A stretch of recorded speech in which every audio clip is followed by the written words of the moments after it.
Hello everyone, Shrimati मोहरी देवी Tapadia girls college के YouTube channel में आपका फिर से स्वागत है।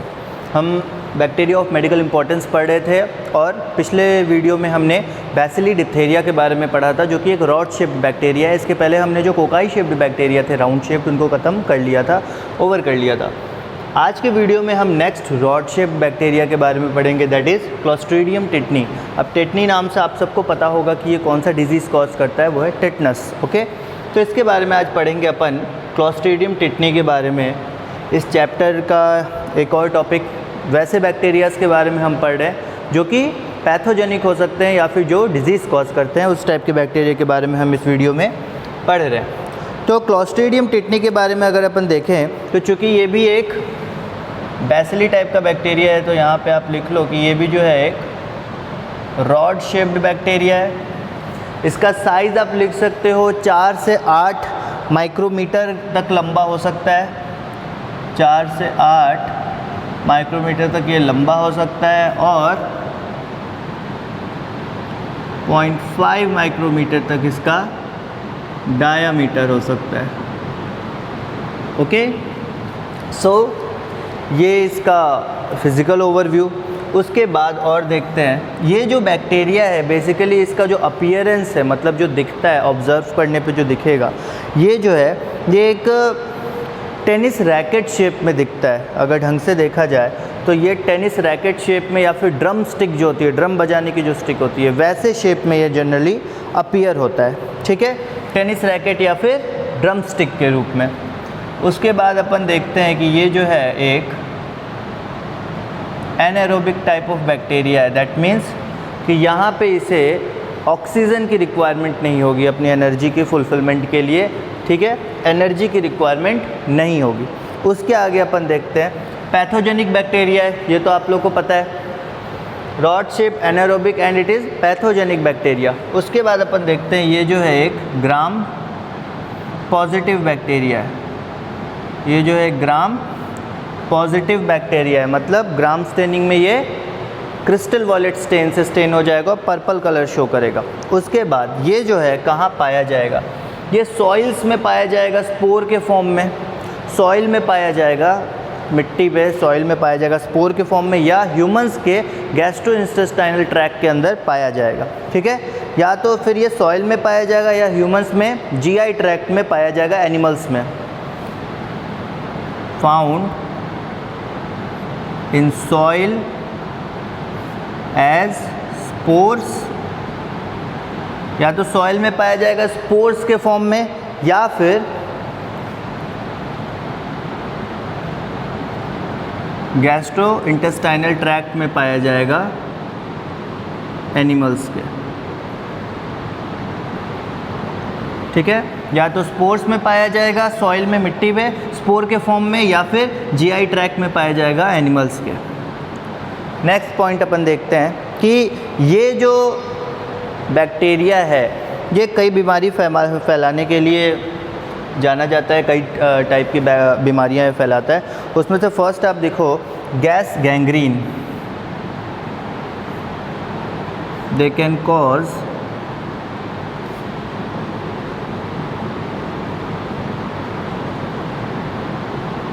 Gas gangrene.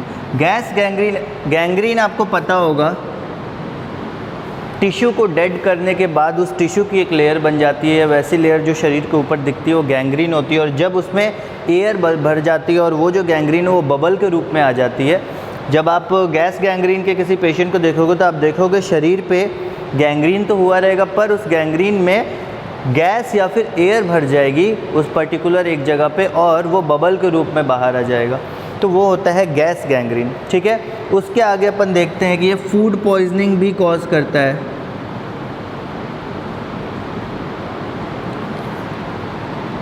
फूड पॉइजनिंग भी कॉज करता है। और उसके बाद जिसके लिए फेमस है, टेटनस भी कॉज करता है, जिसके ऊपर इसका नाम पड़ा है, टेटनस भी कॉज करता है। ठीक है, सो फूड पॉइजनिंग, टेटनस और गैस गैंग्रीन, ऐसी बीमारियां ये बैक्टीरिया जो है क्लोस्ट्रीडियम टेटनी वो कॉज कर सकता है, फैला सकता है। तो उसके बाद अपन देखते हैं कि ये जो बीमारियां कॉज करता है उसके पीछे कारण कौन कौन से होते हैं।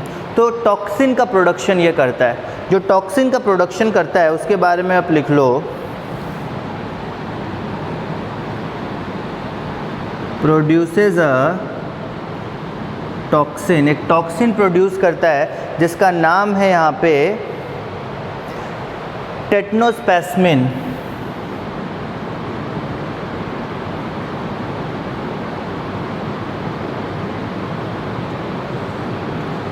टॉक्सिन प्रोड्यूस करेगा जिसका नाम है यहाँ टेटनोस्पैस्मिन, जो क्या करता है, जो कि मसल स्पैम्स क्रिएट करता है, विच कॉजेज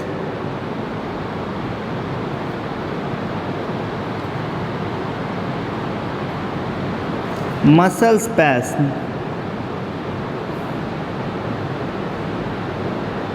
मतलब मसल स्पैस्म बोलने का यहाँ पे मतलब है कि मसल में एक तरह से ऐंठन होती है, जकड़न होती है, कॉन्ट्रैक्शन होता है, इनवॉलंटरी मूवमेंट होने लगता है, हमारे कंट्रोल में वो नहीं रहता है। तो हमारे मसल्स इन कंट्रोल मैनर में जब कॉन्ट्रैक्ट होने लगेंगे, जकड़ने लगेंगे, आपको लगेगा कि आपके जो मसल्स है वो जकड़ रहे हैं, वैसे चीज़ को या वैसे फेनोमेनन को अपन यहाँ बोलते हैं मसल स्पैस्म, ठीक है, जो कि टेटनोस्पैस्मिन के कारण होता है, जो कि एक टॉक्सिन है जो कि क्लोस्ट्रीडियम टिटनी के द्वारा प्रोड्यूस किया जाता है। उसके आगे अपन देखते हैं कि ये जो है टेटनोस्पैस्मिन, ये मसल स्पैस्म के साथ साथ कई बार रेस्पिरेटरी ट्रैक्ट पे भी फेल कर देता है या फिर रेस्पिरेशन में भी डिफ़िकल्टी कॉज करता है, ठीक है। Can lead to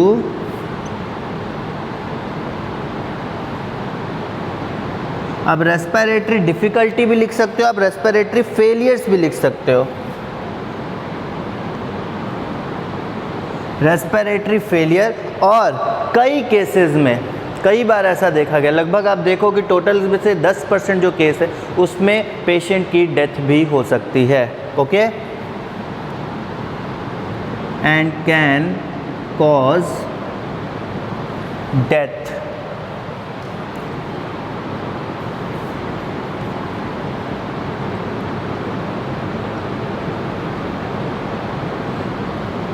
ten 10% cases में डेथ भी हो सकती है पेशेंट की, ओके। तो ये तो थे इसके हानिकारक प्रभाव। क्लोस्ट्रीडियम टिटनी के बारे में थोड़ी बहुत जानकारी आपको मिल गई। इसके आगे और देखते हैं। आई होप आपने लिख लिया होगा, मैं मिटाता हूँ इसको।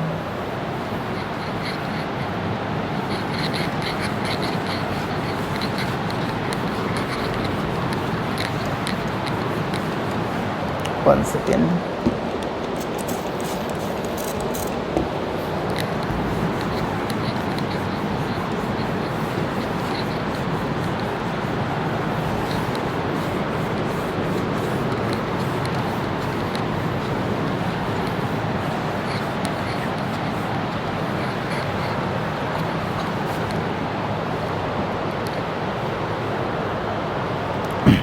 आगे अपन देखते हैं कि ये जो है बैक्टीरिया, ये ऑक्सीजन के प्रेजेंस में नहीं सर्वाइव कर पाएगा because it is an anaerobic kind of bacteria, so can not survive in presence of O2।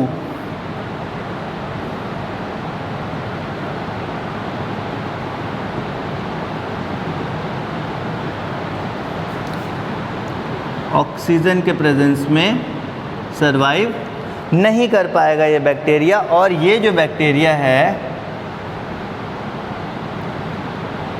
Heat sensitive होता है, मतलब गर्मी नहीं बर्दाश्त कर सकता, हाई टेम्परेचर बर्दाश्त नहीं कर सकता बिल्कुल भी। रूम टेम्परेचर पे ये ग्रो होता है, नॉर्मली ऐसे 37 डिग्री सेल्सियस पे ग्रो होता है।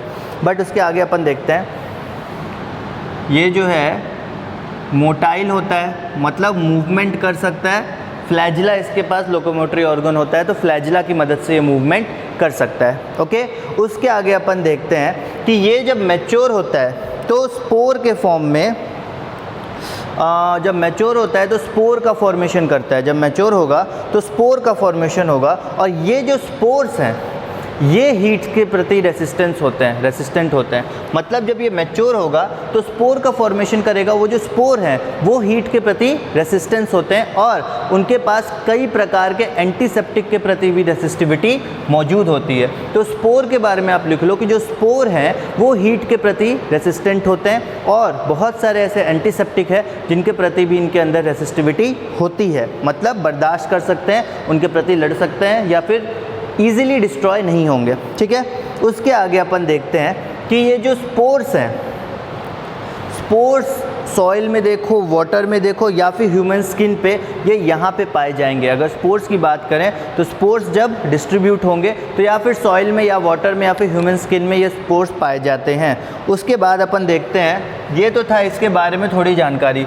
कल्चर के बारे में बोले तो ये 37 डिग्री सेल्सियस पे बेस्ट ग्रो होता है। ये चीज़ आप लिख लो कि ये जो बैक्टीरिया है वो 37 डिग्री सेल्सियस पे सबसे ज़्यादा ग्रो होता है। और पीएच की रिक्वायरमेंट, जिसको स्लाइटली अल्कलाइन है तो 7.4 पीएच की रिक्वायरमेंट है। तो grows best on 37 degree Celsius. PH की रिक्वायरमेंट कितनी है? 7.4।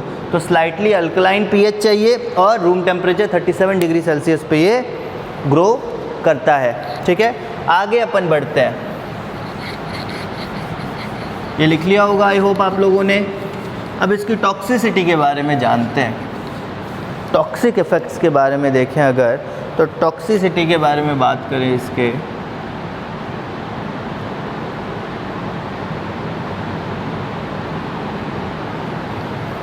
टॉक्सिसिटी के बारे में बात करें तो 2 एक्सोटॉक्सिन्स का प्रोडक्शन इस बैक्टीरिया के द्वारा होता है। 2 एक्सोटॉक्सिन्स का प्रोडक्शन। एक के बारे में हमने देखा, कौन था? टेट्नोस्पैस्मिन। टेट्नोस्पैस्मिन तो एक प्रोड्यूस करता है, उसके साथ साथ एक और प्रोडक्शन करता है, दैट इज़ टेट्नोलाइसिन। टेट्नोलाइसिन जो है वो एक टाइप का एरिथ्रोलाइसिन टाइप का एक, क्या बोलते हैं, एरिथ्रोलाइसिन टाइप का टॉक्सिन है। एरिथ्रोलाइसिन मतलब जो कि सेल्स को या फिर ब्लड सेल्स पे अटैक करता है। तो टेट्नोलाइसिन का तो चलो हो गया, बट जो टेट्नोस्पैस्मिन है ये यहाँ पे मेन फंक्शन क्या कहते हैं, प्रोड्यूस करता है। यहाँ पे अपन देखते हैं सी टेटनी प्रोड्यूसेस 2 एक्सोटॉक्सिन्स, ठीक है। कौन कौन से? टेट्नोलाइसिन और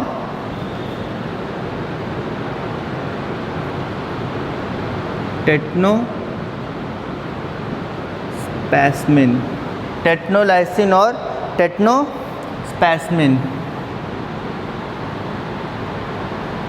ये 2 टाइप के जो टॉक्सिन्स है ये प्रोड्यूस करता है। उसके बाद ये जो प्रोडक्शन होता है इन टॉक्सिन्स का, वो अंदर इसके कैसे होता है? तो ये जो दोनों टॉक्सिन्स हैं इनके जो कोडिंग है या फिर जो इनको प्रोड्यूस करने वाले जो जीन्स हैं वो बेसिकली इनके पास जो प्लाज्मिड होता है उसके ऊपर प्रेजेंट रहते हैं वो जीन, ठीक है। तो जीन जो होते हैं टॉक्सिन प्रोडक्शन के लिए, genes for toxin production are present on the plasmid. Plasmid पे प्रेजेंट रहते हैं, जो कि जितने भी टॉक्सोजेनिक स्ट्रेन्स है इस बैक्टीरिया के, जितने भी टॉक्सिक स्ट्रेन्स हैं उन सब में ये प्लाज्मिड प्रेजेंट होता है, विच इज़ प्रेजेंट, मैं ऐसे नहीं, चलो पूरा ही लिख देता हूँ, which is present in all toxigenic strains. जितने भी टॉक्सिजेनिक स्ट्रेन्स हैं उन सब में ये प्लाज्मिड प्रेजेंट होगा और इसी प्लाज्मिड में वो जीन प्रेजेंट होंगे जिनसे इन टॉक्सिन्स का प्रोडक्शन होता है, ठीक है। तो उसके आगे अपन देखते हैं कि ये जो पर्टिकुलर बैक्टीरिया है या फिर ये जो टॉक्सिन्स है, स्पेशली ये टेट्नोस्पैस्मिन, ये जो है ये सीएनएस पे भी इफेक्ट डालते हैं। सीएनएस मतलब सेंट्रल नर्वस सिस्टम। ये जो है ये सेंट्रल नर्वस सिस्टम पे भी इफेक्ट डालते हैं और सेंट्रल नर्वस सिस्टम पे इफेक्ट डालने का मतलब ये जो न्यूरोट्रांसमीटर है उसके फंक्शन को इनहिबिट करते हैं। मतलब यहाँ पे एक तो सीएनएस पे कंट्रोल करने का या सीएनएस पे अफेक्ट करने के बाद सबसे पहले तो अपन को ये देखना है कि जो मसल्स की मूवमेंट है, जो हमारे कंट्रोल में भी मसल्स रहते हैं या फिर मसल्स की मूवमेंट जनरली नहीं होती, उन मसल्स की मूवमेंट भी ये अल्टर करता है या उन मसल्स की मूवमेंट को भी ये कंट्रोल करता है। तब जाके हमारे शरीर में जब टेटनस होता है उस समय बिल्कुल एक देखा जाए तो अनकंट्रोल्ड वे में मसल्स का कॉन्ट्रैक्शन होता है, मसल्स में ऐंठन आती है अनकंट्रोल्ड वे में। वो इसलिए होता है क्योंकि सेंट्रल नर्वस सिस्टम पे इसका इफेक्ट रहता है। सेंट्रल नर्वस सिस्टम को ये उस समय उस पर्टिकुलर पार्ट को ये कंट्रोल करता है या फिर उसको अफेक्ट कर देता है, या फिर उससे आने वाले जो आपके मैसेजेस हैं, उससे आने वाले जो इम्पल्सेस हैं, सिनेप्सेस हैं, उनको ब्लॉक कर देता है। ठीक है, आगे अपन देखते हैं। अब देखते हैं इसकी रेसिस्टेंस। अब देखते हैं इसकी रेसिस्टेंस कैसी है इसकी, किसके प्रति है। तो एक तो आप देख लो, हमने स्टार्टिंग में ही देखा इसके बारे में कि हीट ये बर्दाश्त नहीं कर सकता। स्पोर्स हीट बर्दाश्त कर सकते हैं, पर ये जो बैक्टीरिया है ये हीट नॉर्मली बर्दाश्त नहीं कर सकता।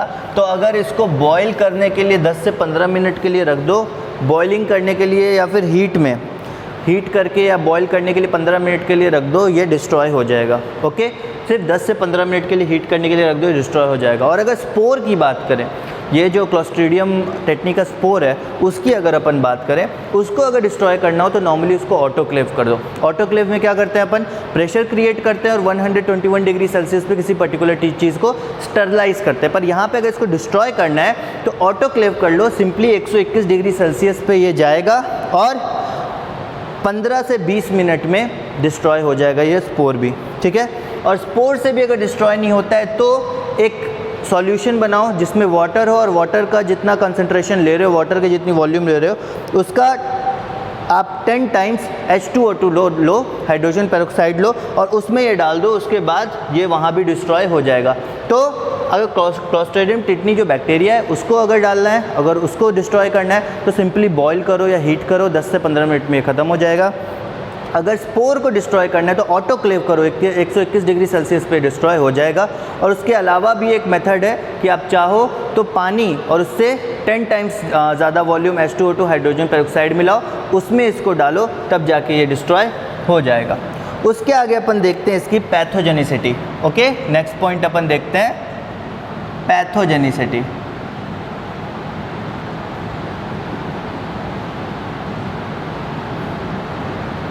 पैथोजेनिसिटी की बात करते हैं। पैथोजेनिसिटी इसके सबसे पहले तो जो क्लोस्ट्रीडियम टिटनी है वो वुंड्स के द्वारा, घाव अगर हो जाते हैं, कोई छोटा सा भी घाव होगा उसके द्वारा शरीर के अंदर घुस जाएंगे। अगर वो घाव, इसके जो इफ़ेक्ट है वो तब ज़्यादा पता चलता है अगर कोई घाव सर के पास या ऐसे ब्रेन के पोर्शन के पास हो जाता है और वहाँ से एंटर करते हैं तो इनका प्रभाव जल्दी पड़ता है शरीर पे। पर नॉर्मली ये किसी घाव के थ्रू वहाँ पे जाते हैं और वहाँ से शरीर के अंदर ये फैलते हैं। ठीक है, तो वुंड से शरीर के अंदर फैलते हैं। उसके बाद ये क्या करते हैं, रिलीज टॉक्सिन इन दी वुंड्स। जो घाव है उसमें टॉक्सिन जो है इनके वो रिलीज़ कर देते हैं, घावों में टॉक्सिन जो है वो रिलीज़ कर देते हैं। उसके बाद ये जो टॉक्सिन्स हैं वो आपके गर्दन और जॉ, जबड़े और गर्दन वाले, नेक वाले एरिया को ये अफेक्ट करते हैं और वहाँ पे एक तरह से स्पैस्म क्रिएट करते हैं, मतलब जकड़न क्रिएट करते हैं वहाँ के मसल्स में। तो आपके जो नेक की मूवमेंट है उसमें आपको बहुत तकलीफ़ होगी और जॉ मूवमेंट में बहुत ज़्यादा, ऐसे जब मैं बोल रहा हूँ वैसे बोल नहीं पाएगा कोई बंदा, उसको जॉ मूवमेंट में बहुत ज़्यादा तकलीफ़ होगी। Okay, so start affecting neck region और जॉ रीजन, या फिर बोलो तो नेक मसल्स एंड जॉ मसल्स। नेक और जॉ मसल्स को ये प्रभावित करना स्टार्ट करेगा। ठीक है, और इससे क्या होगा, कॉजिंग नेक एंड जॉ स्पैस्म। इसी से एक टर्म आता है जॉ लॉक या लॉक जॉ। लॉक जॉ जो हम बोलते हैं ना, उसका मतलब जॉ आपका जबड़ा पूरी तरह से लॉक हो जाता है, आप उसको खोल बंद नहीं कर सकते हो, तो इसलिए आपका जो जबड़ा पूरी तरह से लॉक हो जाता है उसको हम यहाँ बोलते हैं लॉक जॉ। और यो इसी टेटनी के कारण होता है, क्लोस्ट्रीडियम टेटनी के कारण, टेटनस जब इफेक्ट करता है उसके कारण होता है। उसके बाद ये क्या करता है, रेस्पिरेशन और कोई भी चीज़ घोंटने में, स्वेल करने में भी, स्वॉलो करने में भी बहुत ज़्यादा डिफ़िकल्टी हो जाती है। Slowly increases difficulty in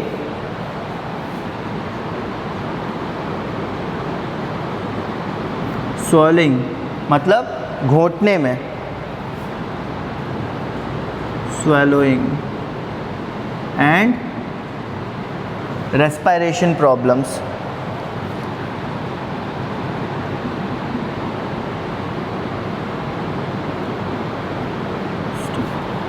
Slowly increases difficulty in swallowing and respiration starts। ठीक है, रेस्पायरेशन में और घोंटने में किसी चीज़ को स्टार्ट, क्योंकि नेक वाला रीजन आपको पूरी तरह से इसके कंट्रोल में रहेगा, कॉन्ट्रैक्टेड रहेगा, इसलिए कुछ भी घोंटने में बहुत ज़्यादा तकलीफ़ होगी। उसके बाद अपन देखते हैं लॉक जो ये के क्रिएट करता है, ये तो अपन ने देख लिया। उसके बाद कभी कभार ये जो कॉन्ट्रैक्शन है मसल्स का वो इतना ज़्यादा होता है कि आपके बोन्स क्रैक हो सकते हैं, बोन्स फ्रैक्चर हो सकते हैं। ये जो मसल एक तरह से प्रेशर क्रिएट हो रहा है ना शरीर के अंदर, अगर मेरे हाथ का मसल है और वो कॉन्ट्रैक्ट होना चालू करे एक अंदर से, तो बीच में जो बोन प्रेजेंट है अगर उस पर बहुत ज़्यादा प्रेशर लगेगा तो वो ब्रेक भी हो सकती है। इसी कारण से they may be as severe to cause bone fractures या fractures in bone.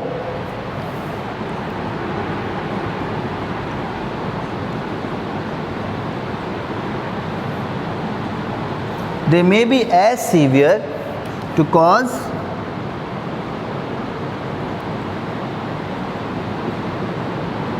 bone fracture। Bone में फ्रैक्चर भी हो सकता है, इतना ज़्यादा सीरियस हो सकता है ये बीमारी या फिर इस बीमारी के जो लक्षण हैं वो।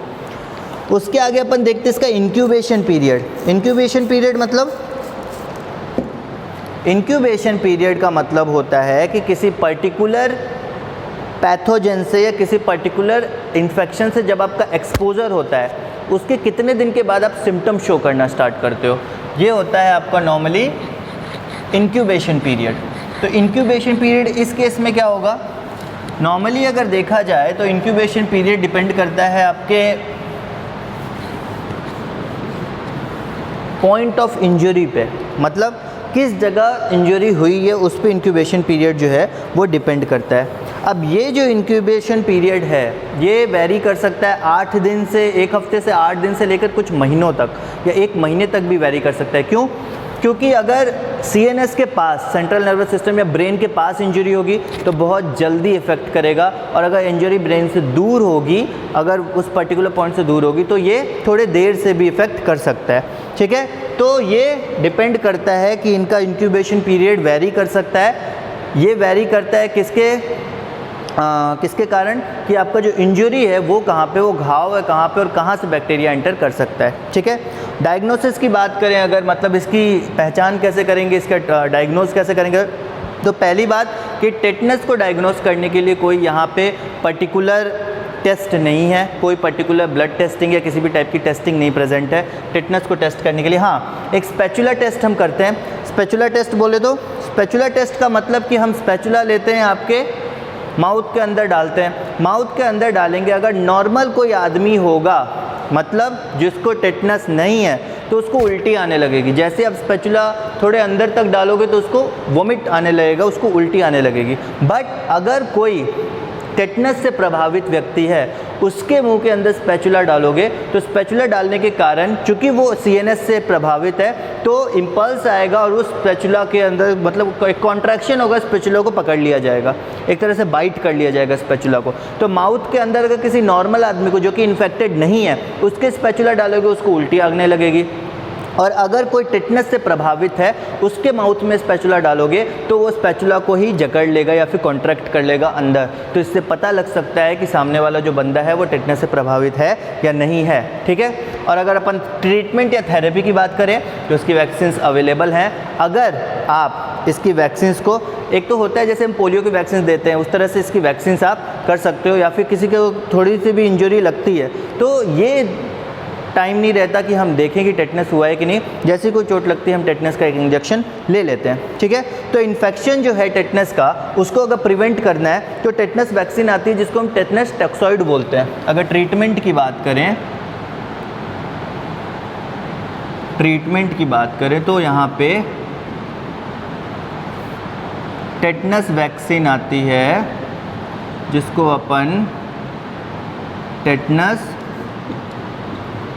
टॉक्सॉइड, ये वैक्सीन आती है। जनरली इसके मेडिकेशन आपको दी जाएगी, इसकी मेडिकेशन से आप बचे रहोगे, टेटनस से कोई प्रॉब्लम नहीं होगी।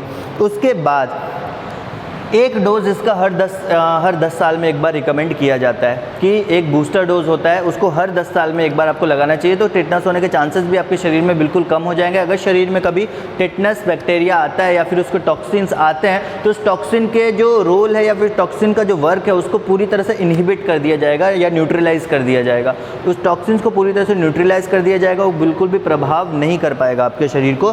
तो वैसे भी वैक्सीनेशन अवेलेबल है, उसको आपको टाइम टू टाइम लेना पड़ता है पर एक लंबे पीरियड में, क्योंकि आप एक बार ले लोगे वो अब से लेकर 10-15 साल तक आपके शरीर में फंक्शनल रहेगा, एक्टिव रहेगा, उस हिसाब से लेना जाता है, ठीक है। उसके बाद अगर डोज की और बात करें तो डीपीटी अवेलेबल है। पिछले वीडियो में भी एक बताया था डीपीटी क्या होता है। डीपीटी वैक्सीन अवेलेबल है जो कि 3 दवाइयों या 3 बीमारियों से लड़ने की क्षमता रखती है, डिप्थेरिया, पर्ट्यूसिस और टेटनस। इन तीनों से लड़ने की क्षमता रखती है डीपीटी वैक्सीन। तो डीपीटी वैक्सीन भी दी जाती है ताकि टेटनस का इलाज हो सके। तो डीपीटी ये वैक्सीन जो कि डिप्थेरिया, पर्ट्यूसिस और टेटनस, इन 3 बीमारियों के लिए हेल्पफुल होती है। ये वैक्सीन भी दी जाती है। और अगर डायग्नोज कर लिया गया तो टेटनस एंटीटॉक्सिन है वो दे दिया जाता है। टेटनस एंटीटॉक्सिन के अलावा इम्यूनोग्लोबुलिन है टेटनस का, मतलब एक एंटीबायोटिक प्रोड्यूस किया गया है जो कि टेटनस एंटीजन से लड़के आपको बचा सकता है। तो ऐसे बहुत सारे हैं। टेटनस एंटी इम्यूनोग्लोबुलिन है, टेटनस